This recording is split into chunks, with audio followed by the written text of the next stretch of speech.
नमस्कार, मेरा नाम चंद्र प्रकाश सतीजा है। चंद्र और आप में आपका स्वागत है।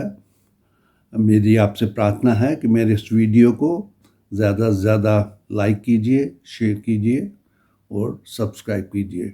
मेरे चैनल को भी सब्सक्राइब कीजिए और बेल आइकॉन दबाइए।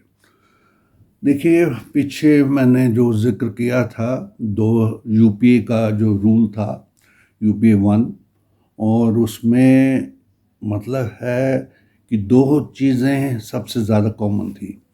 एक तो स्कैम्स, इतने स्कैम हुए,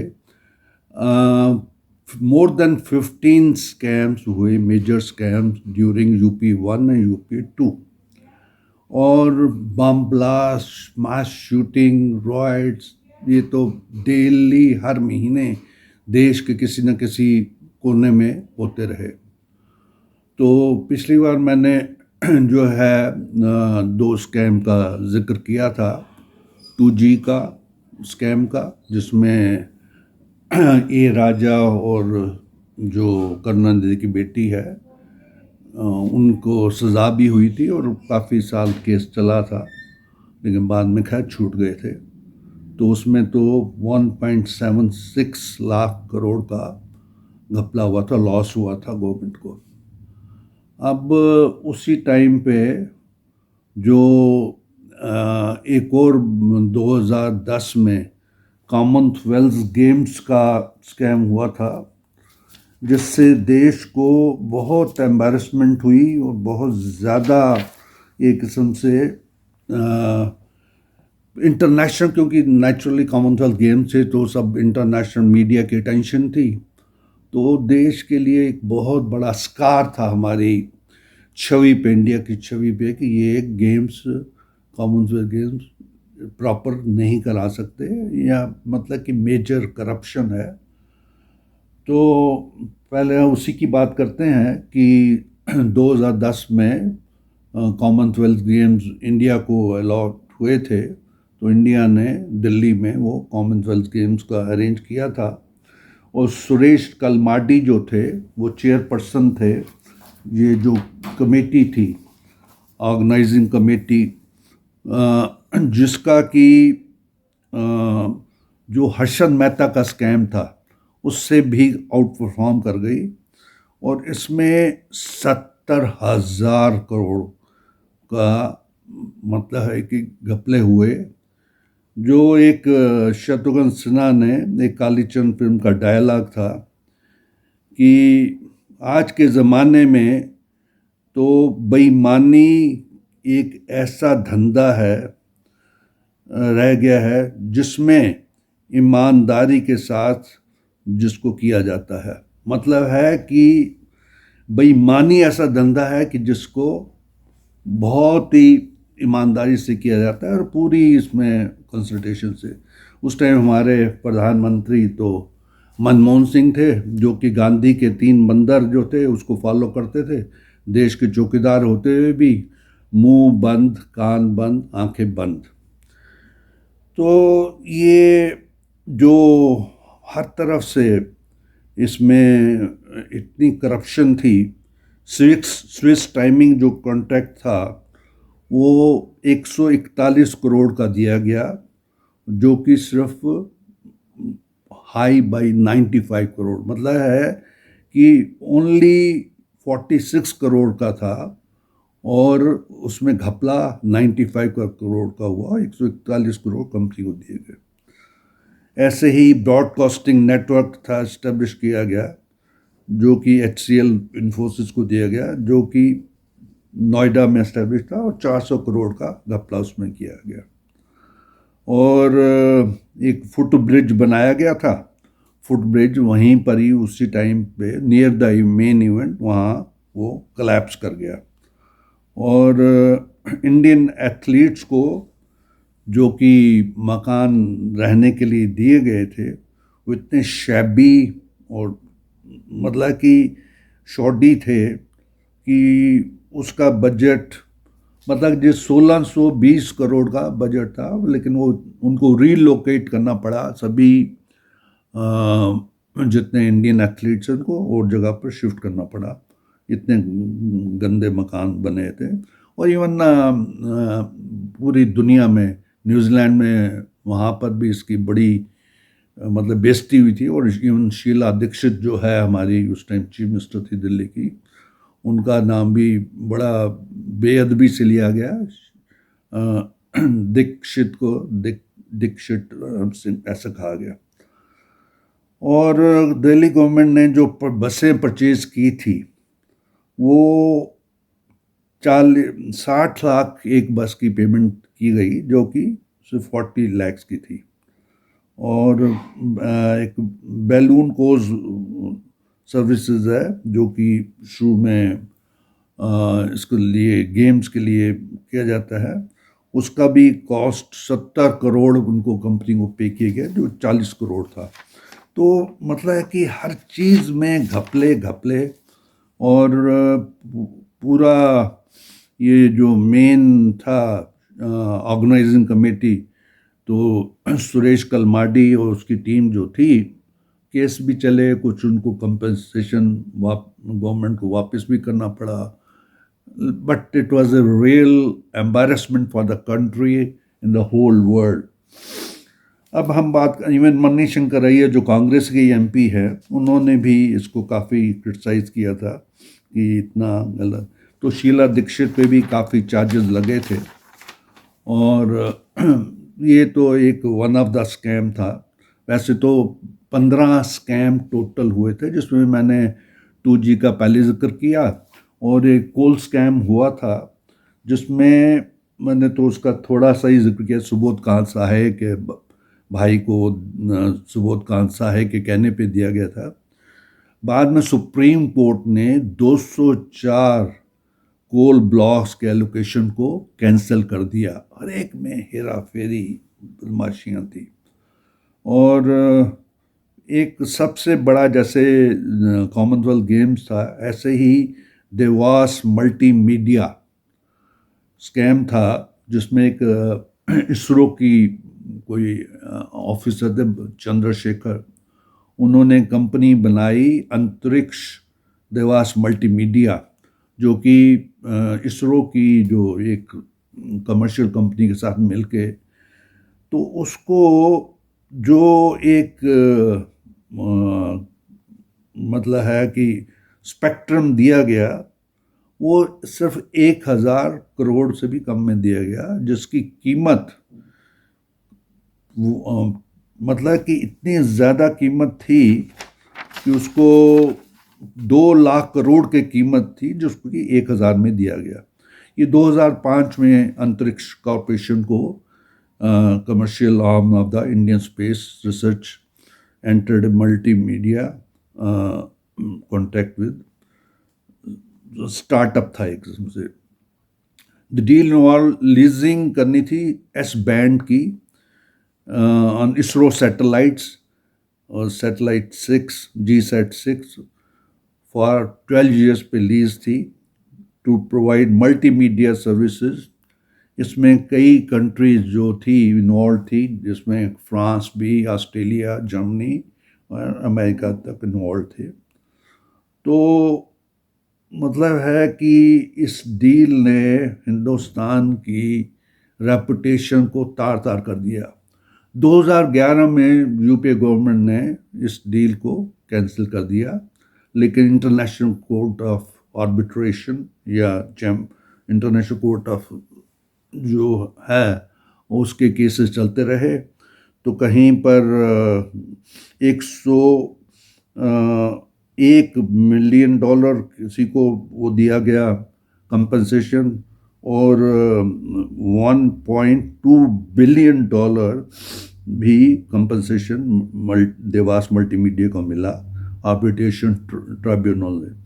और कई मॉरिशस में भी इन्होंने किया था, तो मॉरिशस में भी इनको 111 मिलियन देना पड़ा कंपनसेशन। फिर बाद में ये सुप्रीम कोर्ट में केस पहुंचा, और सुप्रीम कोर्ट ने देवास मल्टीमीडिया को कि ये फ्रॉड कंपनी है, फ्रॉडलेंट कंपनी है, तो उसको बिल्कुल लिक्विडेशन को जस्टिफाई किया कि ये कंपनी अंडर लिक्विडेशन है। बट उससे पहले जितने भी international I mean different countries में इंडिया के एसेट्स थी, पब्लिक सेक्टर अंडरटेकिंग थी, उनको बेचा गया और उसके कंपनसेशन दिए गए। तो अभी तक ये 2022-23 तक ये केस चलता रहा और it was a great and very big embarrassment for India. तो खैर अल्टीमेटली जैसे मैंने बताया, मैंने कुछ का तो जिक्र कर दिया आपको।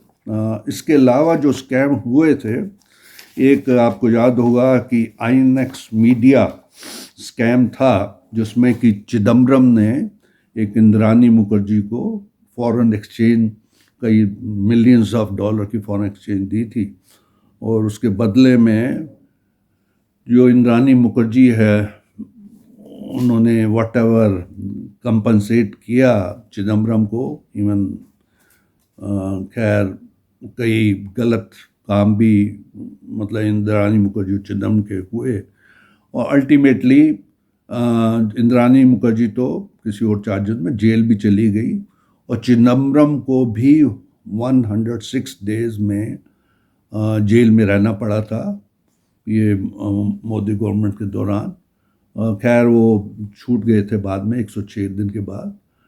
तो एक उन्होंने जो चिदम्बरम है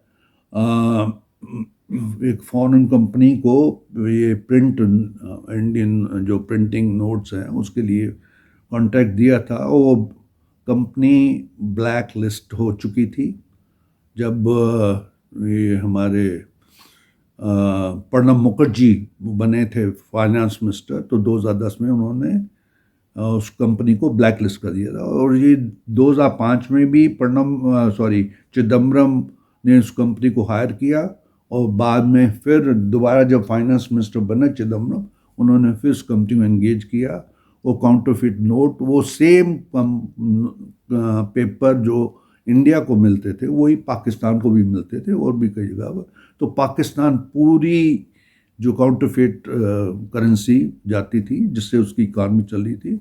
और आप सबको पता होगा कि 2016 में नवंबर में मोदी जी ने वो जो ये करके डीमोनेटाइजेशन करके पाकिस्तान को तबाह कर दिया, क्योंकि सारा कॉन्ट्रैक्ट जो है इनकी चिदम्बरम की वजह से था, जिसको देश को बहुत तगड़ा नुकसान हुआ। अच्छा, एक शारदा चिट फंड भी 2013 में जिसका डिस्कवर किया, ये बंगाल में शारदा चिट फंड जो है इसमें बहुत घपले हुए जो आज तक चल रहे हैं। आदर्श हाउसिंग स्कैम हुआ बॉम्बे में, जिसमें कि अशोक चौहान जो थे उस टाइम चीफ मिनिस्टर थे, वो डिफेंस वालों को ज़मीन मिली हुई थी, लेकिन उन्होंने जो दूसरे बाहर के लोगों को खूब पैसे लेकर वो ज़मीन दी और वहाँ पर बहुत बड़े फ्लैट्स बने और वो डिफेंस के लिए भी ख़तरनाक थी जो ज़मीन थी वो, मतलब सिक्योरिटी पॉइंट ऑफ व्यू से। एक एयरसेल मैक्सी था टेलीकॉम कंपनी, और उसको भी फॉरेन कंपनी जो है इंडिया में 49% से ज़्यादा इन्वेस्ट नहीं कर सकती थी, लेकिन इनको पता नहीं 78% इन्वेस्ट करने के लिए। ये भी चिदम्बरम का केस था जिसमें उन्होंने बहुत घपले किए थे। अच्छा, फिर आपको अभी भी पता होगा लालू प्रसाद पे केस चल रहा है कि जब वो रेलवे मिनिस्टर थे 2004 से 2009 तक, तो उन्होंने जॉब्स रेलवे में एम्प्लॉयमेंट देने के लिए लोगों से ज़मीन उसके बदले में भाई एम्प्लॉयमेंट लो और हमें अपनी ज़मीन दो। वो ज़मीन आज भी उन्होंने अपने बेटे बेटियों के नाम कर दी, अपनी वाइफ के नाम कर दी। तो आज भी ईडी वगैरह के केसेस चल रहे हैं उन पे, पूरी फैमिली पे, लालू प्रसाद की पूरी फैमिली पे केसेस चल रहे हैं। ऐसे ही JNK क्रिकेट एसोसिएशन में भी घपले हुए। एक लेटेस्ट बेसिक ट्रेनर एयरक्राफ्ट था, तो ऐसे कई खरीदे गए एरोप्लेन जो कि फॉल्टी थे और जो प्रॉपर तरीके से नहीं थे। एक अगस्ता वेस्टलैंड हेलीकॉप्टर जो VIPs के लिए थे और जिसमें सोनिया गांधी भी इन्वॉल्व थी और राहुल गांधी भी इन्वॉल्व था, तो वो उसमें भी बहुत घपला हुआ, बहुत ओवर प्राइस किए गए, उनको बहुत महंगे किए गए। तो अल्टीमेटली उस पर भी अभी केस चल रहा है।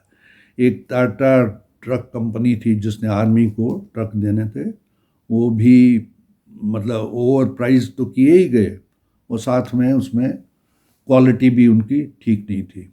एक हमारे जनरल वी के सिंह जो भी मोदी गवर्नमेंट में भी मिनिस्टर हैं, उन्होंने कंप्लेंट की थी कि मुझे 14 करोड़ ऑफर दी गई थी कि एक डील को फाइनलाइज कर दीजिए, जो उन्होंने नहीं की।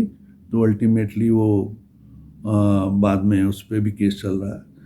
कहने का मतलब है कि जहाँ भी देखो घपले ही घपले। यूपीए की सरकार जो है घपलों की सरकार कही जाएगी, और मनमोहन सिंह जी जो कि प्राइम मिनिस्टर थे उस टाइम, उनको फिर भी कहा गया जी ये तो निर्दोष है, इनका कोई कसूर ही नहीं है। वो चौकीदार क्या जो देखे ही ना कि उसका लुटे जा रहा है घर, जितना लूटना है लूट लो। और मिनिस्टर जो बेशक वो डीएम के थे या कांग्रेस के या और पार्टियों के थे, उन्होंने खूब पैसा कमाया इसमें। तो ये मतलब है कि घपले और बम ब्लास्ट और मास शूटिंग रॉयट्स, ये इसका था। अब मैं इसी जिक्र करना चाहता हूँ जो कि एक बहुत बड़ा आप सब जानते हैं, जिसको हम 26/11 कहा जाता है। वेडनेसडे 26 नवंबर 2008 को 10 लश्कर तोयबा के मेंबर जो हार्ड कोर मिलिटेंट टेररिस्ट थे, वो पाकिस्तान से कराची से बाई बोट आए, और बोट में खूब आर्म्स एम्यूनिशन भरा हुआ था, और उन्होंने आके बॉम्बे के पास जो गेटवे ऑफ इंडिया है उसके पास, और एक मछुआरे की नाव को पकड़ के उसकी नाव में आए, उनको मार दिया गया मछुआरों को। और उनको इंडिया जब बॉम्बे पहुंचे वहाँ उनको काफ़ी आर्म्स सप्लाई की गई ही, आरडीएक्स भी उनको सप्लाई किया गया, बॉम्ब्स वगैरह भी सप्लाई किए गए। उन्होंने 3 दिन बल्कि 4 दिन तक पूरे बॉम्बे में एक किस्म में मतलब कि मर्डर, मार रहे हैं, शूटिंग, ये वो। इस पूरे दौरान छत्रपति शिवाजी महाराज टर्मिनस पे भी उन्होंने अटैक किया, लियोपोल्ड कैफ़े है वहाँ अटैक किया, ताजमहल पैलेस होटल वहाँ पर अटैक किया, ओबरॉय ट्राइडेंट है, कामा हॉस्पिटल है, नारिमन हाउस है, metro cinema, saint Xavier college, मतलब कि इन सब जगह पर अटैक किए, और 176 लोग हमारे मारे गए, इंक्लूडिंग 9 जो 10 टेररिस्ट थे उसमें 9 मारे गए। एक अजमल कसाब बच गया था, जिसकी वजह से ये केस पूरा उजागर हुआ कि ये सारा लश्कर तोयबा और इंडियन हमारे कांग्रेस के जैसे दिग्विजय सिंह टाइप के लोग और चिदम्बरम टाइप के लोग भी इन्वॉल्व थे। उन्होंने इनको पूरी प्रोटेक्शन दी, और इस केस को वो बनाना चाहते थे कि ये भगवा टेररिज्म का केस है, भगवा टेररिस्ट है ये। वो तो बाई चांस उन्होंने जो आए थे टेररिस्ट, उन्होंने वो भी पहने हुए थे ये कलावा वगैरह, और हिंदू दिखाने की कोशिश की, लेकिन अजमल कसाब के पकड़ने से पूरा पोल खुल गई कि ये सारे लश्कर तोबा के थे। और इनका जो जाकिरुर रहमान लकवी, इनका मेन वो था किंग पिन। हाफिज सईद था, डेविड हेडली जो था कि उसने रेकी की थी पहले ही, उस सारे स्पॉट जो मैंने आपको जिक्र किया बॉम्बे में, उसकी पहले रेकी कर गया था, और महेश भट्ट का बेटा उसके साथ आया था। तो ये पूरी तैयारी थी। और तस्वीर राना जो आज इंडिया में उसको अभी लाया जा रहा है, अभी तक आया नहीं गया। एक साजिद मजीद मीर थे जो कि मारे गए, अज्ञात वीरों ने मार दिया उनको, और बहुत सारे लोग थे। एक अजमल चीमा भी था, उसका भी अभी पता चल रहा है कि वो भी शायद अभी रिसेंटली मारा गया है। तो ये हमारी डिफेंडर जो थे, नेशनल सिक्योरिटी गार्ड, मार्कोस और Mumbai police, CRPF, railway protection force, ये सब किया। आपने एक हेमंत करकरे का नाम सुना होगा, जिन्होंने कि साध्वी प्रज्ञा को खूब टॉर्चर किया था एक झूठे केस में। तो अल्टीमेट वो भी इनके साथ शूटिंग में मारे गए, हेमंत करकरे मारे गए। एक पुलिस वाला था जिसने कि कसाब को कस के पकड़ लिया था और वो खुद फिर बाद में मारा गया, वो कसाब को पकड़वा दिया, तो वो भी बेचारे शहीद हो गए। इन्होंने एक्सप्लोजन भी किए थे माजेगांव डॉक में, मुंबई पोर्ट एरिया में, और एक टैक्सी पे भी अटैक किया था। तो ये अजमल कसाब को फिर 2012 में फांसी दे दी गई थी। तो ये तो one of the major attacks है जिसमें कि फॉरेनर्स भी थे, अमेरिकन भी थे, ज्यूज भी थे और दूसरे लोग भी थे। ये भी हमारे देश पे एक धब्बा था। और जो ओबामा प्रेसिडेंट थे अमेरिका के, उन्होंने अपनी बुक में लिखा भी है कि मनमोहन सिंह जी ने कोई एक्शन नहीं लिया कि वो पाकिस्तान के अगेंस्ट या मुस्लिम्स के अगेंस्ट, कि भाई उसका फ़ायदा कहीं बीजेपी ना उठा ले। अगर कोई, वो मुस्लिम के साथ तो इनकी कांग्रेस की सिंपथी हमेशा ही रही है। तो ये मतलब है कि बचा के ले गए उनको। अब मैं कुछ और भी जिक्र कर दूं कि जो हमारे हिंदुस्तान में उस टाइम ड्यूरिंग UPA 1 and 2 जो बहुत सारे अटैक हुए। तो एक तो ये अब मैंने अभी जिक्र किया 26/11/8 का। एक वाराणसी में संकट मोचन हनुमान मंदिर है, वहाँ भी अटैक किया गया मार्च 2006 में, जिसमें 28 हिंदू मारे गए थे और 101 इंजर्ड हुए थे। फिर 30 अप्रैल को डोडा में, जम्मू कश्मीर में, उसमें भी एक टेररिस्ट अटैक हुआ, 35 हिंदू मारे गए। फिर समझौता एक्सप्रेस का मैंने पहले जिक्र किया था, 18 फरवरी 2007 में हुआ था, दीवाना जंक्शन है पंजाब में, उसमें भी काफ़ी लोग मारे गए थे। फिर अप्रैल 2010 में माओइस्ट अटैक किया था दंतेवाड़ा में, जिसमें हमारे CRPF के 76 जवान शहीद हो गए थे। ये सब मतलब है माओइस्ट, जो कि कम्युनिस्ट और कांग्रेस के साथी हैं। फिर 17 मई 2010 को दांतेवाड़ा में एक बस पे अटैक किया गया, बॉम्ब बस, उसमें भी 44 लोग मारे गए थे। इसमें काफ़ी कांग्रेस के लीडर भी मारे गए थे, बॉम्बिंग हुई थी। फिर 2012 में असम में वायलेंस हुई, जुलाई 2012 में, इसमें भी 77 लोग मारे गए थे। तो इसमें बंगाली, मुस्लिम और बांग्लादेशी भी इन्वॉल्व थे। फिर 25 मई 2013 को सुकमा डिस्ट्रिक्ट है छत्तीसगढ़ में, वहाँ दारबा वैली में, वहाँ पर भी 28 लोग मारे गए, जिसमें कांग्रेस के लीडर विद्याचंद्र शुक्ल वगैरह भी बेचारे शहीद हो गए। और फिर 25 अगस्त 2013 में मुजफ्फरनगर में रॉयट्स हुए, और 25 अगस्त से लेकर 17 सितंबर तक चले 2013 में, जिसमें 62 पीपल मारे गए और 93 इंजर्ड हुए। तो ये एक समरी है कि इतने बम ब्लास्ट और रॉयट्स और हुए ये ड्यूरिंग UPA 1 और UPA 2, और स्कैम्स की तो भरमार थी। 15 स्कैम तो मेजर थे, बाकी छोटे मोटे कई स्कैम हुए। तो मैं आज अपना यहीं ख़त्म करता हूँ, और मैं आपसे फिर प्रार्थना करता हूँ कि मेरे इस वीडियो को प्लीज़ ज़्यादा से ज़्यादा शेयर कीजिए, लाइक कीजिए और बेल आइकॉन दबाइए। और नमस्कार आप सबका, मेहरबानी।